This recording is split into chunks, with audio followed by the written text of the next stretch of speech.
Now let's start the last part, the last section of this one before we now go into a deeper question. We see that we have 2 sections to go. Now this one says the resistance of a certain thermometer is 80.35 at the triple point of water. Now it says find the resistance at 239.3 degrees Celsius. So what we want to do is that temperature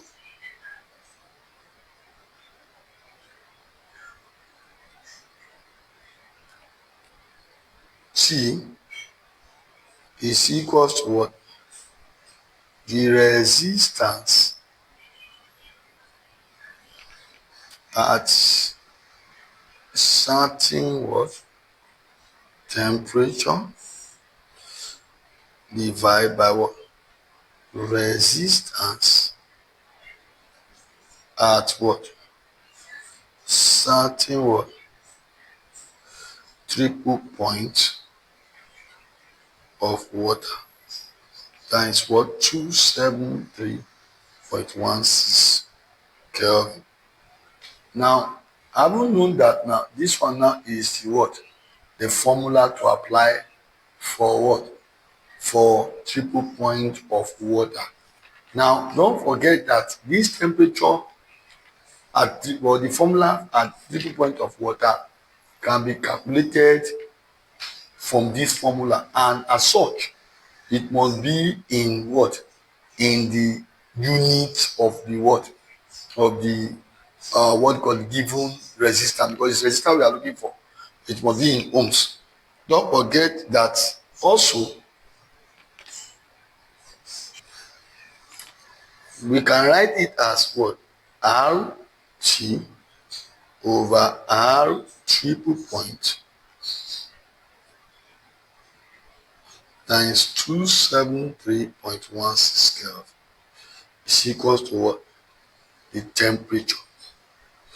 Now, are we giving RT? No. That means at a particular temperature we are not giving. Or no. Are we giving R at triple point? Yes. What is the R at triple point? It is equal to what? 80 point what? 35 ohms.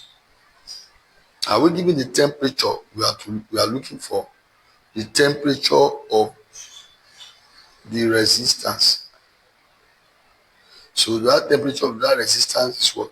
293.3 what degrees Celsius. Now what I want to do now is simply to what? Input our parameter and get our answer. So we are going to have at what? 293.3 is equal to RT all over what? 80.35 times what? 273.16. So what I want to form now is to make RT is already the formula.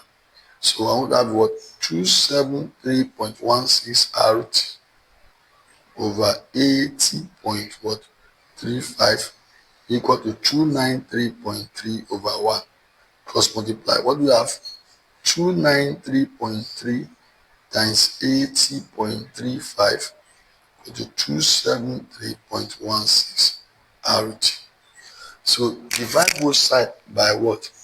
By 273.16. 273.16.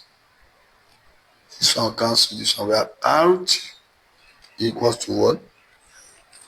293.3 times 80.35 divided by what? 273.16. Then 86.274. So if you now check what your option to see which one 274 is what? 86 point what? 274. ohms, because it's not up to 5, except we want to now approximate. Because if you solve it the way it was given to us, you're going to have 86.27. 86.27. Now, in the option, for examination purpose, in the option, if you see the option like this that are far from each other, another thing again you have to note is that it is either you go with this one 22.8 or this is 88.28, 82. They are far from each other, so probably you can go with C. You understand me now? For because of the options are far from each other. But I believe that if you resolve it, maybe you solve it, or let's say 273 times 293.3 divided by 273. 293 times 80.35 divided by 273. So you are still going to have it as what? 273.16.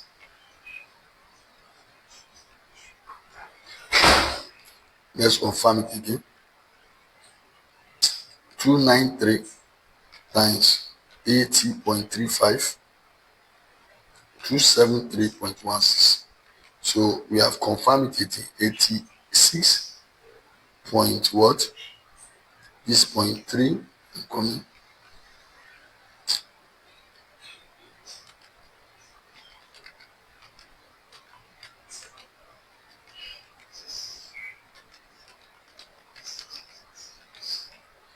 So 86.27. So this is what we are going to have as our answer. So please take note of that. Now, this is said, which of the following is the temperature of ice of water? Which of the following is temperature of ice of water? Yes. This one is what? Not the temperature. They say which of the following, or which of the following is, all are correct. You examine except this one. Well, you can do which of the following is not. I think that is the right question there for that question. I framed the question myself. So to teach us something there. This one is 0 Kelvin is different from, it's not the same as 0 degrees Celsius. 0 Kelvin is the absolute what? Zero temperature. Why 0 Kelvin is the temperature of what? Of ice. So there are two different things entirely. This is temperature of ice at in Fahrenheit. This is the temperature of ice in Kelvin, and this is the temperature of ice in Rankine. So I will go with option A. The variation in thermometric property of an optical thermometer depends on the radiant heat. Please take on the what? The variation in what? The thermometric property of an optical pyrometer depends on dash. A is the correct answer. The volume of the trapped gas is for what? Gas thermometer. The volume of the thermometric liquid is liquid in glass thermometer. Pressure of the trapped gas is constant volume, constant pressure gas thermometer. So that is gas thermometer. See gas thermometer, you trap in what? Gas. Then E, none of the above. So just know that this one is for gas, this one is for gas thermometer, and liquid in glass thermometer. This is for gas thermometer. Then radiant is for what? Pyrometer. A pyrometer is a thermometer used, or is a kind of thermometer that what don't need to be in contact before it can measure what? Temperature. That means it's a kind of what? Thermometer that doesn't need to be in contact before you can measure temperature. That's what we call what? Pyrometer. Now a pyrometer is also what? Can be divided into two. We have the total radiation pyrometer, we have the optical pyrometer. So the total or radiation pyrometer is used where radiation source is large, such as maybe open door furnace and all that. But when you are talking about optical pyrometer, it's used where the furnace is response to light, where the what the response to light of a small body source is maybe like lamp filament and all that. So it has to do with radiant heat. So the variation in the thermometric property has to do with change in the what? In the radiant heat. So that is P and answer. Number 19 is A. This one says what? The convert rise, 3-degree rise in temperature, convert it to what? In Celsius temperature scale to Fahrenheit. So what I will do is to what? This is 100 degrees Celsius, 0 degrees Celsius, rise to what? By 3 degrees Celsius. So that is 3 degrees Celsius. So what? This is 3-degree rise. That means the change in this one is in temperature here is 3 degrees. So we draw a Rankine. Rankine is what? 32 degree Fahrenheit, rather is Fahrenheit, and 212 degree Fahrenheit. So we now see what is the change already they are looking at. Convert the rise in temperature to what? So we are going to have what? The rise in what? This one is what? 3 degrees Celsius, that means from here to here. Divide by what? 100, the fundamental interval.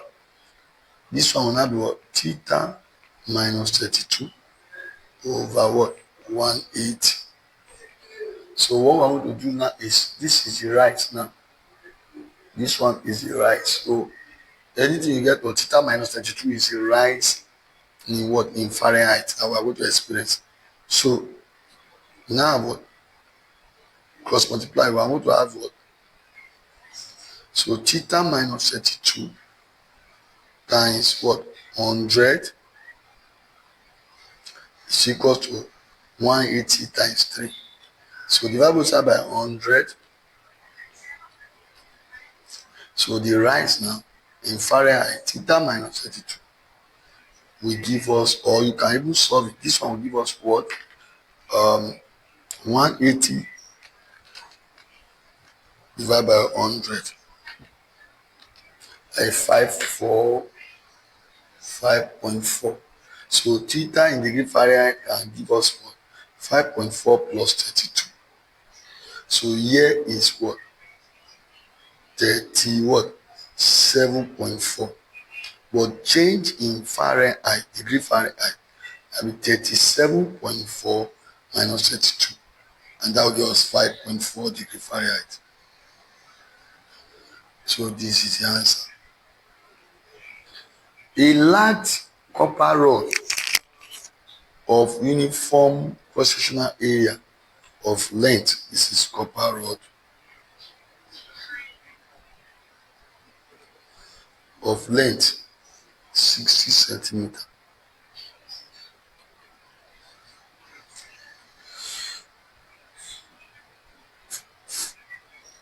has a length centimeter.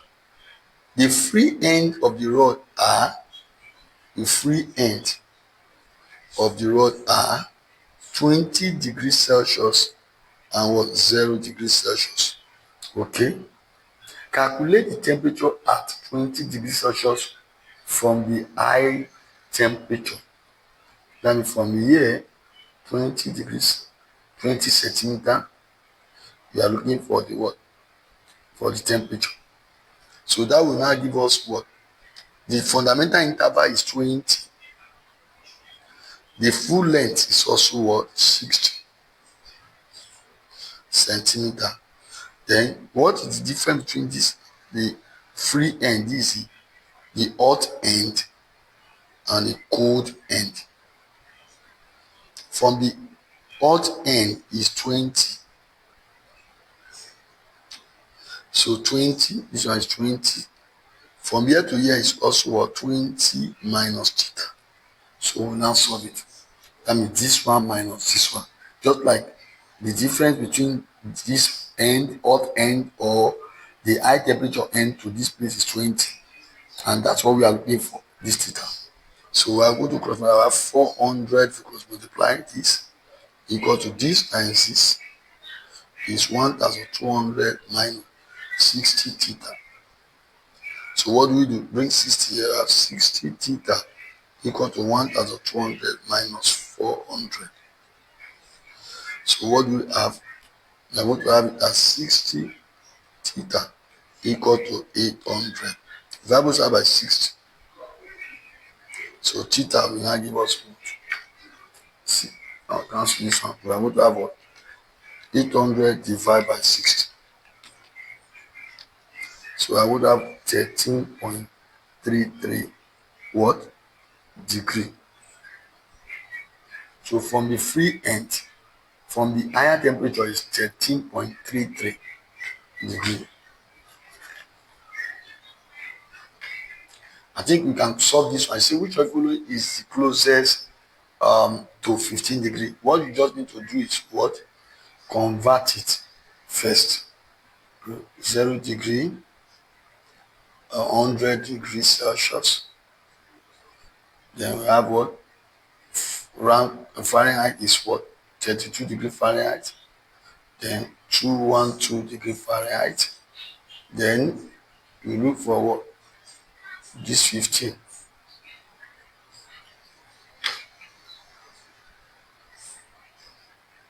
So what I want to do now is what? We are looking for degree Fahrenheit.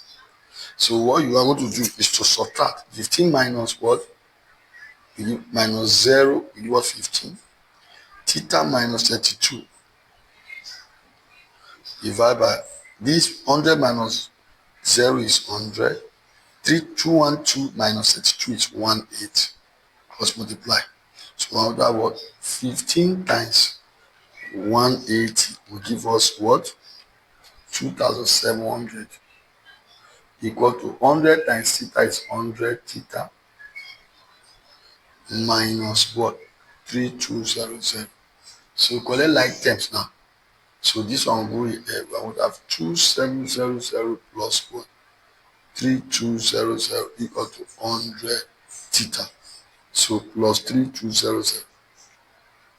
That is 5900 equal to what? 100 theta. Variables are by 100 to make theta the solid of formula. So therefore theta is equal to what? 59 degree Fahrenheit. So the one that is closer to it, the closest to 15 degree this thing is what? 50.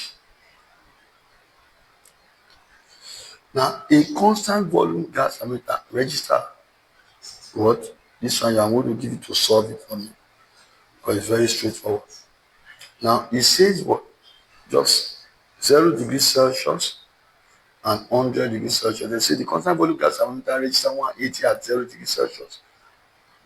And we register 180 mercury at, then in register what? 490 mercury. So this is what it is. Sorry for the diagram bent.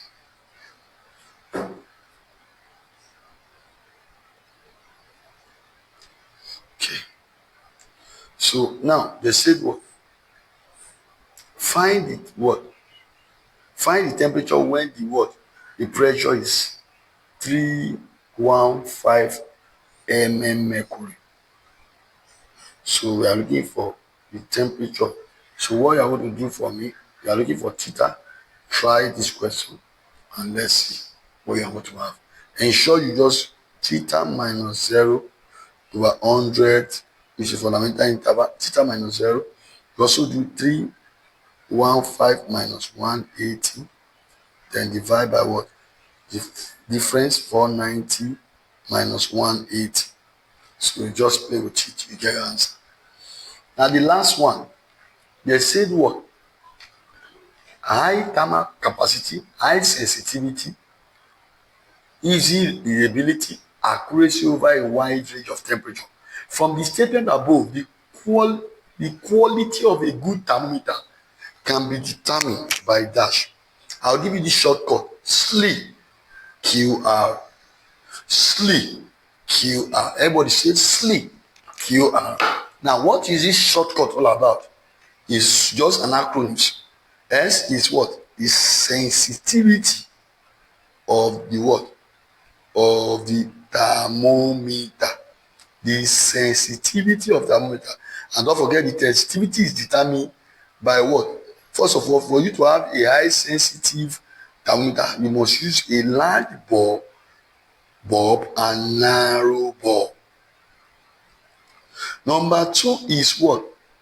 L. What does this L mean in the acronyms there? It means it must have low specific heat capacity. Low specific heat capacity. Because if it has low specific capacity, it can have a good thermal conductivity. Don't forget that the lower the food, your stomach consumption, there's what we call food consumption.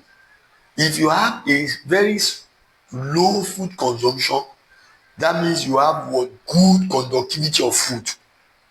Somebody that can eat 7 plates of eba is what? Or garri, as we call it in Nigeria, is a bad consumption of food.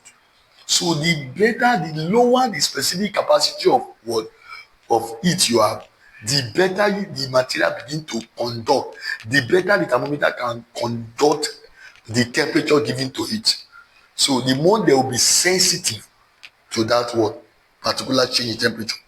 You know, the E there is easy to read.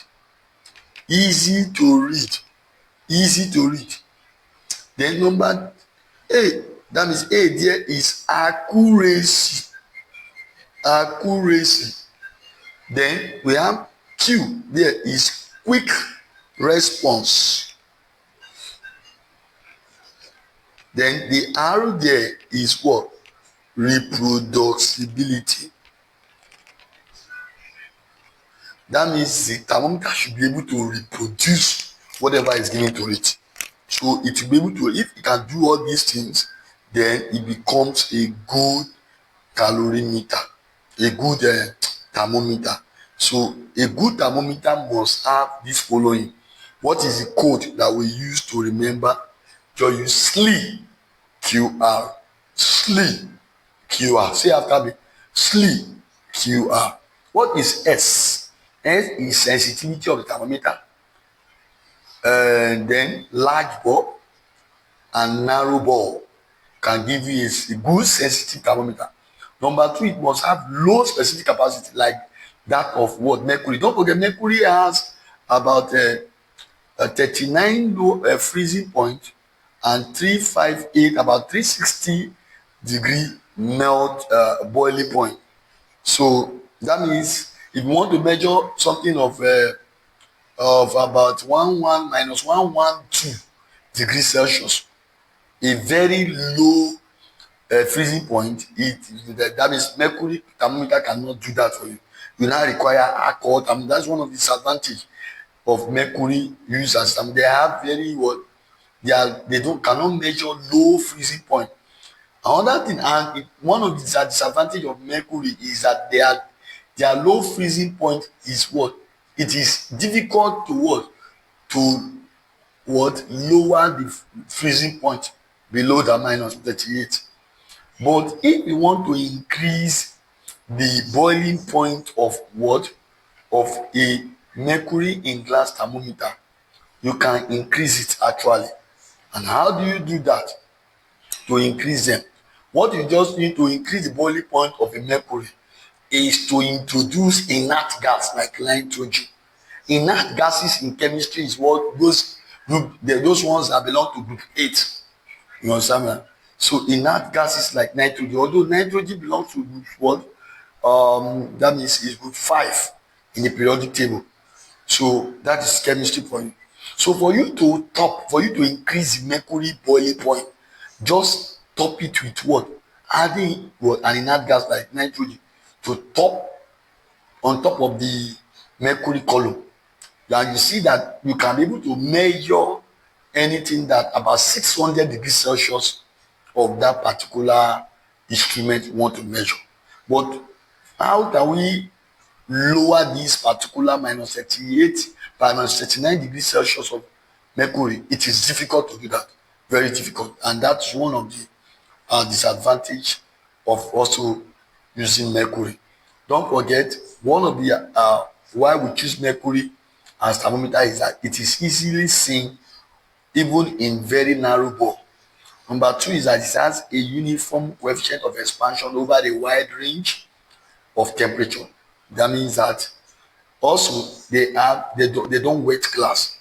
Also, they are good conductor of heat, or they have high thermal capacity. High thermal capacity. Then they also have low specific capacity. To choose a liquid, you use what if a shortcut, a code called I text. I text low meso. I text low meso. What does that shortcut mean? It's like I'm speaking another language. Those of you that are watching me from other country, now it's a code to just remember that it has high boiling point, high thermal. The T here, it means high what? Thermal conductivity. Thermal conductivity is thermal what? Conductivity. So now it also means it has high expansivity. High expansivity is thermal conductivity. Then low melting point, melting, and what? Low specific heat capacity. I can call it what?